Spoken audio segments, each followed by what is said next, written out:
Dear students, আজকে আমরা the great escape এই গল্পটির ইউনিট 3 বা থার্ড অংশটি পড়তে চলেছি।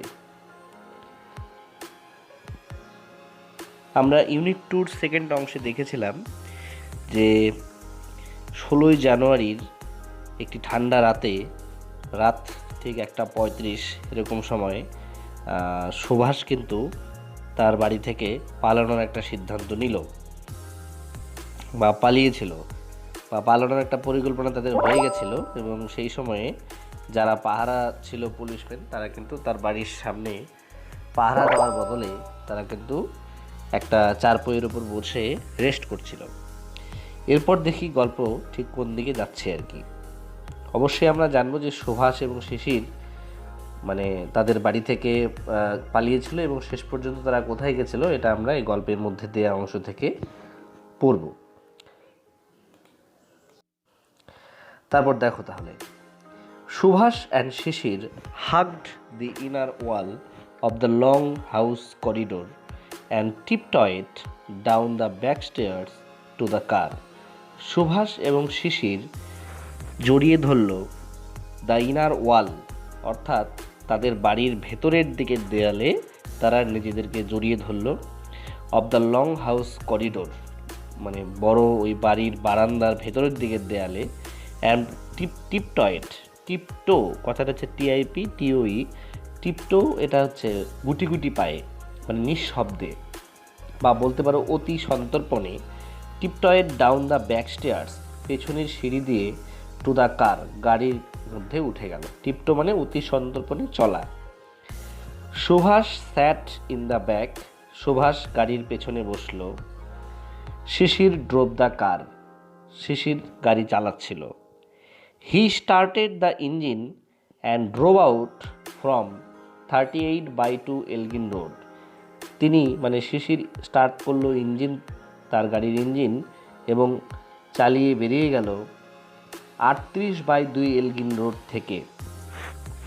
As he had done on so many past occasions, যেটা সে এর আগে বহুবার করেছে।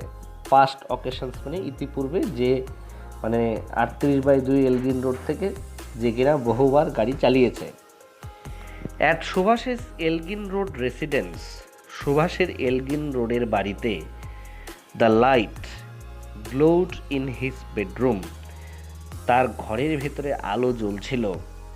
Two give the impression that he was still there, এই অভিপ্রায় দিতে, ইমপ্রেশন অভিপ্রায়, এই অভিপ্রায় দিতে যে হি ওয়াজ স্টিল দেয়ার সুভাষ কিন্তু তখনও ঘরে আছে, এটা বোঝাতে ঘরের ভেতরে কিন্তু আলো জ্বালিয়ে রাখা হয়েছিল।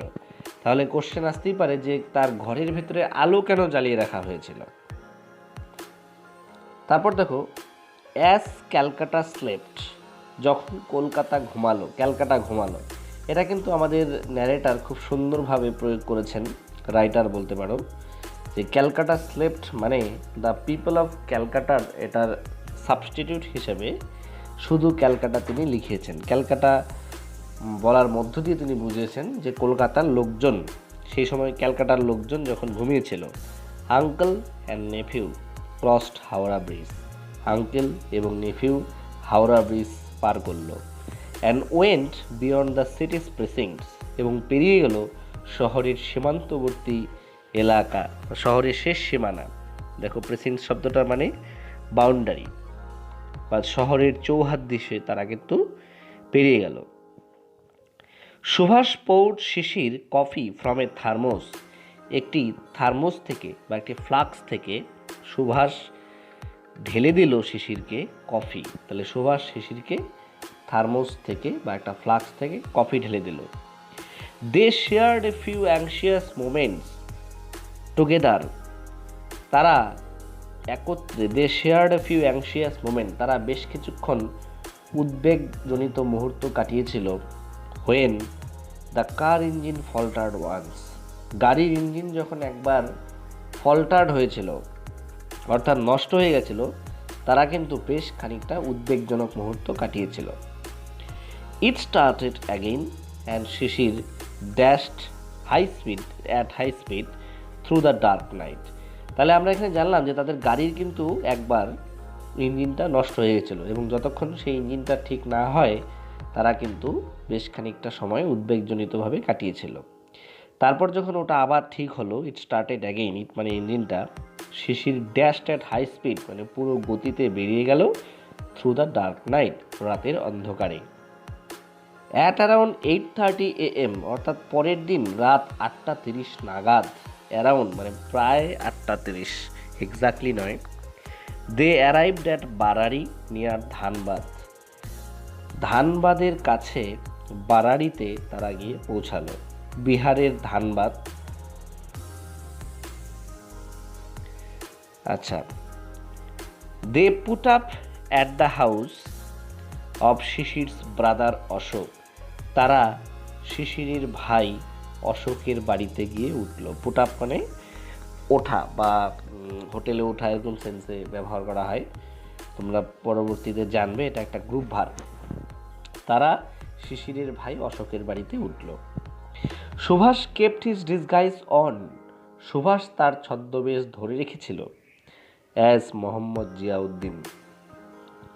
অর্থাৎ অশোকের বাড়িতে গিয়ে সুভাষ কিন্তু তার আসল পরিচয় দেয়নি, সে গিয়ে নিজেকে কি বলে পরিচয় দিয়েছিল, মোহাম্মদ জিয়াউদ্দিন হিসেবে। অ্যান্ড সেইড এবং বলেছিল, he had come on insurance business, সে এসেছে ইন্স্যুরেন্সের কাজে। And was given a room to rest during the day, এবং তাদেরকে মানে সুভাষকে, হ্যাঁ এখানে সুভাষকেই বোঝাবে যেহেতু এখানে ওয়াজ আছে, was given a room to rest during the day, সারাদিন ধরে রেস্ট নেওয়ার জন্য একটা ঘর দেওয়া হয়েছিল। They met and talked in the evening and had an early dinner. তারা আবার দেখা করলেন এবং সন্ধ্যাবেলায় কথা বললেন এবং তাদের কিনা আগেই ডিনার হয়ে গেছিল। Mohammad Ziauddin left alone for Gomoh station. Mohammad Ziauddin একা একাই গোমোহ স্টেশনের দিকে রওনা দিলেন, which was some distance away, যেটা কিনা ওই বারারি থেকে অল্প দূরে। He wanted to catch the Delhi কলকা মেল ফ্রম দেয়ার, তিনি সেখান থেকে দিল্লি কলকা মেল ধরতে চান। A little further from the house, বাড়ি থেকে অল্প দূরে, a little further from the house অর্থাৎ বাড়ি থেকে অল্প দূরে, Sisir picked him up in his wanderer, Sisir তাকে তুলে নিয়েছিল তার ওয়ান্ডারারে, সে ওয়ান্ডারার হচ্ছে সেই গাড়িটির নাম।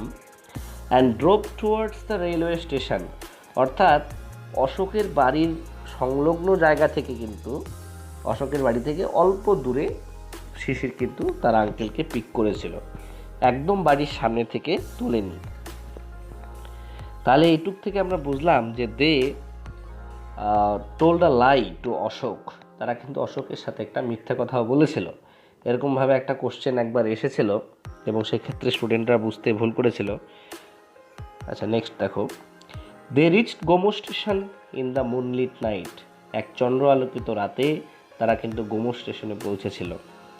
আ sleepy porter collected their luggage, একটা ঘুমন্ত কুলি, পর্টার, স্লিপি পর্টার কুলি তাদের লাগেজ ক্যারি করেছিল। নেক্সট পেজ দেখো, I am off you go back, Subhas said as parting words. Parting words মানে বিদায় বেলার কথা হিসেবে সুভাষ কিন্তু বলে গেছিল, আমি চললাম তুমি ফিরে যাও। I am off you go back, এটা কিন্তু অনেক দূরের থেকে এই আওয়াজটা তিনি দিয়েছিলেন। শিশির ওয়াচড হিম মাউন্ট, শিশির দেখেছিল তাকে, এখানে একটা টু হিডেন আছে, to mount the railway overbridge, Sisir দেখেছিল সুভাষ, মাউন্ট মানে শিশির সুভাষকে উঠতে দেখেছিল দ্য রেলওয়ে ওভারব্রিজ, রেলের ওভারব্রিজে, অ্যান্ড ওয়াক অ্যাক্রস ইট, এবং সেদিক দিয়ে তিনি কিন্তু হেঁটেছিলেন, সেদিক দিয়ে হাঁটতে দেখেছিল, with his usual Majestic gate, তার স্বাভাবিক হাঁটার ভঙ্গিমাতে, গেইট মানে হচ্ছে manner of walking. He disappeared into the darkness towards the platform on the opposite side, say disappeared into the darkness, অর্থাৎ অন্ধকারে যেন সে বিলীন হয়ে গেল, towards the platform on the opposite side উল্টো দিকের প্ল্যাটফর্মে অন্ধকারে সে যেন হারিয়ে গেল। এই প্রসঙ্গে বলতে চাই, এখনকার দিনের যে রেলওয়ে স্টেশনগুলোতে যত পরিমাণ লাইট, তখনকার সময় তো আর তা ছিল না, সেই জন্যই কিন্তু এরকম একটা লাইন লেখা সম্ভব হয়েছে। দ্য দিল্লি কলকা মেল রিলিজ টেম, দিল্লি কলকা মেল ধোঁয়া ছাড়ল। Sisir heard the rhythmic clatter, Sisir ছন্দবদ্ধ ক্লাটার মানে শব্দ শুনতে পেল। অফ দ্য হুইলস, চাকার সেই ছন্দবদ্ধ খাটাক্ষট শব্দ শুনলো। And saw the train lights moving away, আর দেখলো ট্রেনের আলো এগিয়ে যাচ্ছে। তাহলে এইভাবে আমরা গল্পের এই অংশটা পড়লাম। তোমরা গল্পটা আমি যেভাবে পড়িয়ে দিলাম সেভাবে পড়ার চেষ্টা করো, ওয়ার্ড ধরে ধরে পড়ার চেষ্টা করো। আর অবশ্যই এত সুন্দর একটা গল্প তোমরা মন দিয়ে প্রাণ থেকে পড়ার চেষ্টা করো। আশা করি এই ভিডিওটি তোমাদের ভালো লাগবে, আর ভালো লাগলে অবশ্যই চ্যানেলটিকে একটি সাবস্ক্রাইব করো, আর অবশ্যই একটি লাইক দিও। Thank you for watching.